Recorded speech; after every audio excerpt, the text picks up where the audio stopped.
I've got the Instant Pot Duo Gourmet from Costco that I'm going to be unboxing today. I'm going to get it set up for you and go through the initial water test, and we will chat a little bit about what makes this pot gourmet over the regular Duo Instant Pots. Here's a quick view of the sides of the box. The Duo Gourmet is primarily sold at Costco. I've seen it a couple other places, but really Costco is the main place you're going to find it. They really sell a lot of them there. You'll notice on the top here it says to find recipes online. You can get their app and find on their website. They're really moving towards online recipes. They used to include recipe books with the Instant Pots, but they don't seem to do that anymore. But you can find recipes online or at the app. All right, let's get this thing open, see what we got. As always, on the top, they have a nice chart here of all the things that are in the box. So if you're ever worried that you didn't get something you were supposed to, check that out and see if that's the case. Paperwork. This is the safety, maintenance, and warranty. And this is the getting started guide. The first thing on top here is the red silicone sealing ring, and this is actually an extra silicone ring. Some people get confused thinking that they need to install this red one into their Instant Pot, but there's already one installed in the lid of your Instant Pot.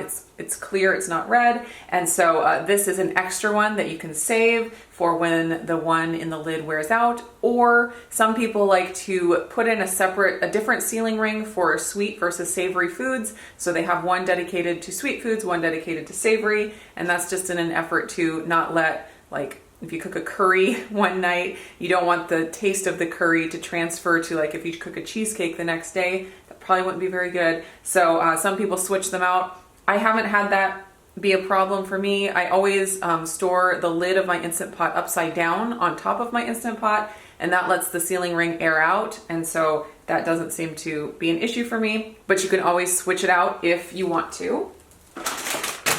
Next is the cord. So this model has a detachable cord. Some models and sizes have a fixed cord to the Instant Pot, and some have a detachable cord, and they're both good for different reasons, but this one is detachable.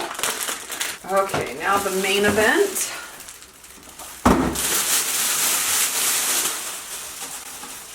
There we go. Looks pretty sleek. I was just looking for the Condensation Collector because oftentimes it's in the packaging and people get confused.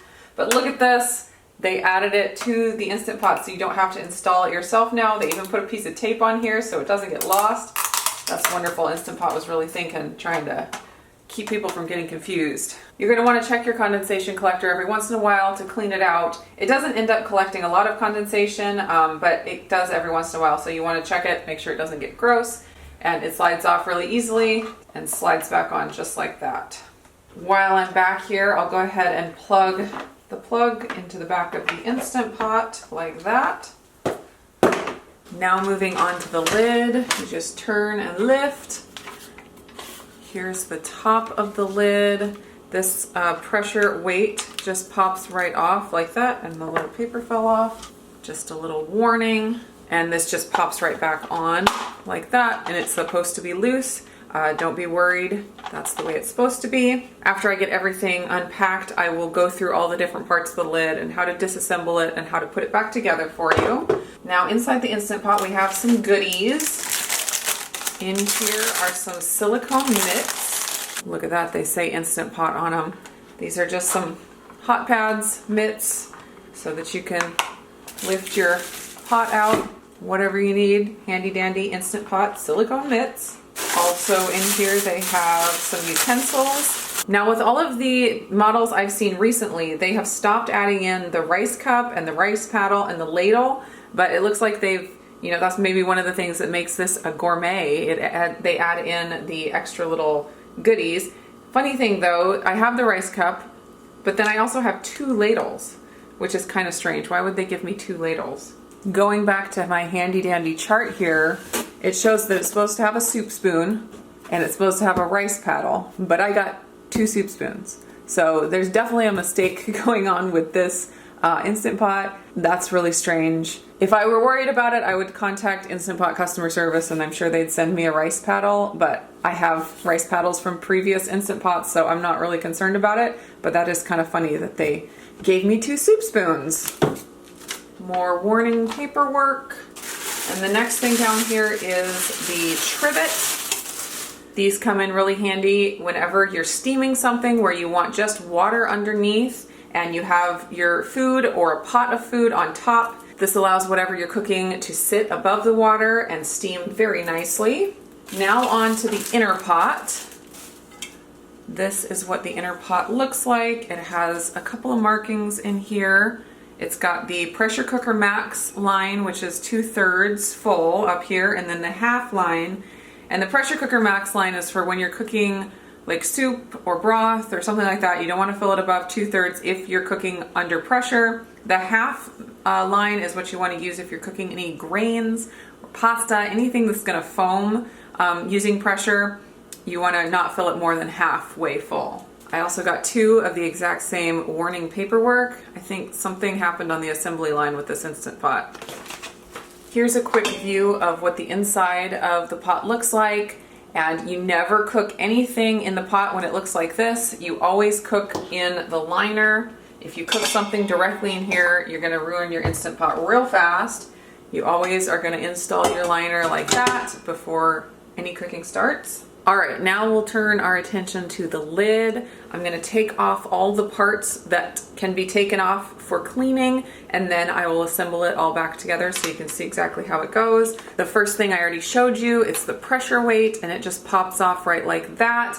And every once in a while you wanna clean that if it's gotten gunked up. If you do like a quick release and it sprays a little bit, it can get gunked up and you wanna keep that nice and clean. The next thing is the pressure pin here. That's what pops up to show that the Instant Pot is at pressure, and it falls back down when the Instant Pot has released all of its pressure.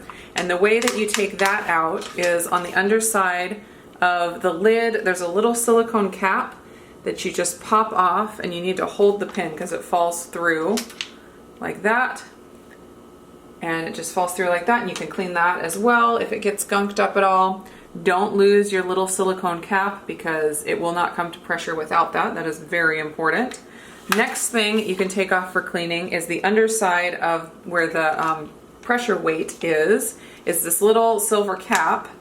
Sometimes some are harder to get off than others. That one wasn't too bad, but it's just a silver cap to help this not get gunked up too much. So you want to make sure you clean that and keep it clear because that's where the steam is going to be released when you do like a quick pressure release. And you don't want that to be blocked at all. The last thing that can be removed is the silicone ring, and you just pull it out just like that. You don't have to take it out very often, just if it gets gunked up, you want to clean it. And that's what you have the spare of over here. So you don't need both of them at the same time, you just need one or the other. All right, so the lid is completely disassembled, and now I'm gonna put it all back together, starting with the sealing ring. You just kind of set it in and run your thumb, your fingers around the edge here just to pop it back into place. Then I'm going to put my silver cap back on the underside of the pressure release. Like that. And I'll put the weight back on this side. Pops on just like that. Again, don't worry that it's wobbly. That's the way it's supposed to be. Next, for the pressure pin, you just drop it into the hole here, and then I had to put the silicone cap on the bottom, but it'll fall right through, so I'm going to hold it like this, pop the silicone cap onto the bottom there, and the lid is assembled and ready to go. Now, as far as locking the lid, it is pretty easy, but they do give you some little markings on the lid and on the base, so if you get confused, you can look at those.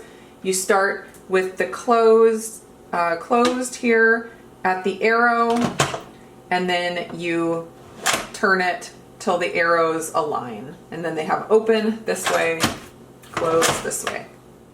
Now let's take a look at the control panel and the different buttons. First thing, there is a screen protector on here, or not a screen protector, a button protector, display protector that you can take off, and now it looks even shinier. So first off, they have the pressure cook button here at the top. that's going to be confusing to someone who has used their other duos because it's always been down here at the bottom. So as far as the different presets, like the soup broth, meat, stew, oatmeal, bean, chili, those are all really going to cook about the same as pressure cook. Most people find that they don't even use those buttons. They primarily just use the pressure cook button. I even use the pressure cook button when I'm cooking rice. I never use the presets for rice. The buttons that are different, that actually cook differently, yogurt of course is going to be different because it's going to keep your milk and yogurt mixture at the right temperature for many, many hours. The sous vide, of course, that's kind of similar to yogurt where it keeps it at a lower temperature for many, many hours. Neither of those, of course, use pressure. Then saute is another one that you'll probably use often, and that's, you know, you can use it like a pan on the stove where you turn on saute and you can brown your meat or saute onions or different things like that before you like add the other ingredients and put on the lid and do the pressure cooking.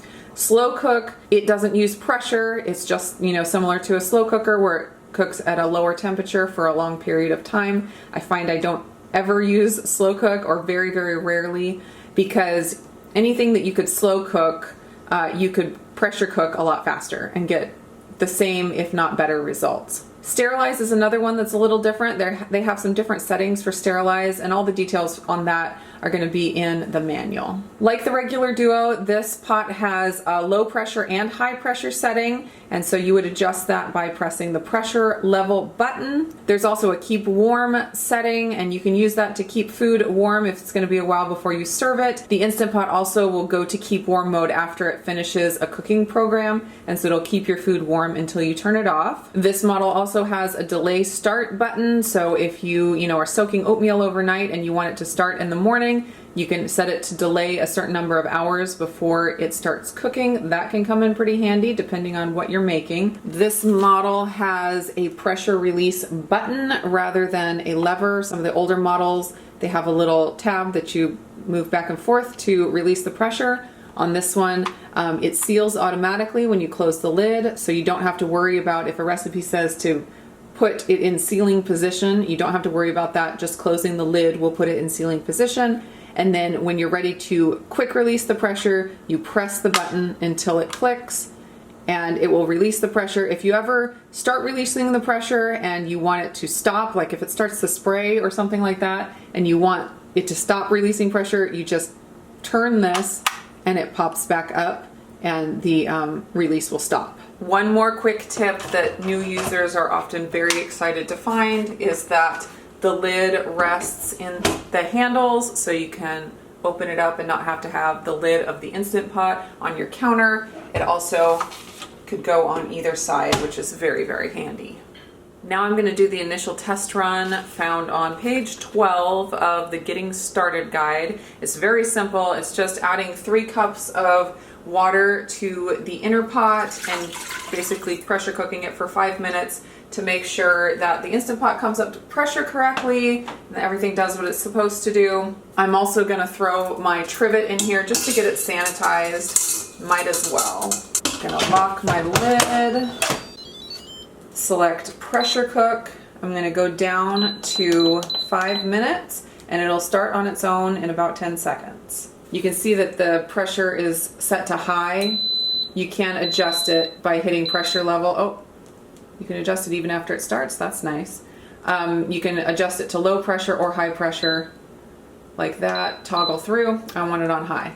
So the Instant Pot is now preheating. Don't be confused when you don't see the 5-minute cook time pop up right away. It has to preheat and it has to come to pressure before the 5 minutes starts. The amount of time it takes for the Instant Pot to come to pressure really varies. It depends on how much you have in the pot, and what you have in the pot. Like if you're starting with frozen chicken breasts or something, it's going to take a lot longer than if you just have a couple of cups of water at the bottom. With the 3 cups of water that are in here, it'll probably take about 5 or 6 minutes. That's my guess.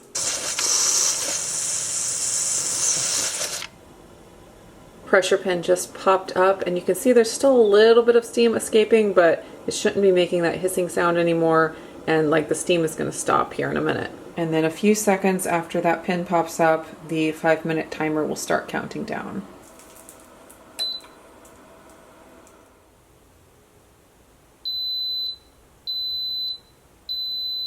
Cook time finished and everything worked exactly as it was supposed to. It came up to pressure. There was no steam leaking out from around the lid, nothing like that. The timer counted down the right way. So I am good to go to start cooking with my Instant Pot. Now I'm going to show you how to do a quick release of the pressure.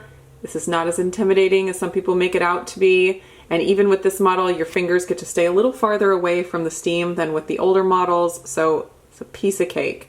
All you do is press down the button until it clicks.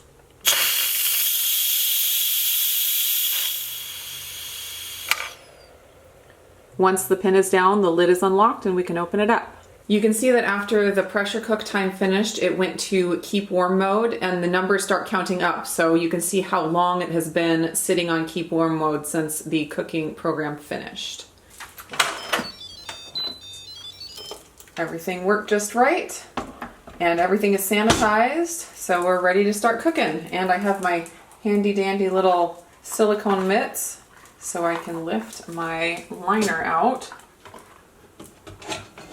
like that. So from what I can surmise, what makes this a gourmet duo as opposed to just a regular duo, first off, the beautiful face. It has blue numbers and letters instead of red. Second would be the sous vide setting. That is unique to this model and not included in the regular duos. The brown rice button is also not on the regular duos, so that's different. The other buttons, they're a little bit different, but from my understanding, they just cook exactly the same way. They just have different names on them. And then the regular duo does not have the sterilize setting. That's something that you can find on the Duo Plus and some of the other models, but it's not on the regular duo. Also on the regular duo, they have the lever steam release rather than the button, so that's a little bit different. They've been moving towards doing the steam release button on almost all of their new models now, like the Duo Nova and the Duo Plus and the Duo Ultra. Now I can't remember if the Duo Plus has the button or has the lever, but in any case, a lot of them have the steam release button now, but the original duos did not. Then I think the last thing that makes this gourmet is that they add in the little accessories like the silicone mitts, the rice cup, and the rice spatula, and the ladle. There you go. That is my unboxing and setup of the Instant Pot Duo Gourmet. I hope that answered all of your questions. Right after this video, I am going to unbox the Instant Pot accessories. So definitely head over to that video if you're interested in finding out what all comes in the accessory pack and what kinds of things you can do with these accessories. Thanks guys, I'll see you again in the next video.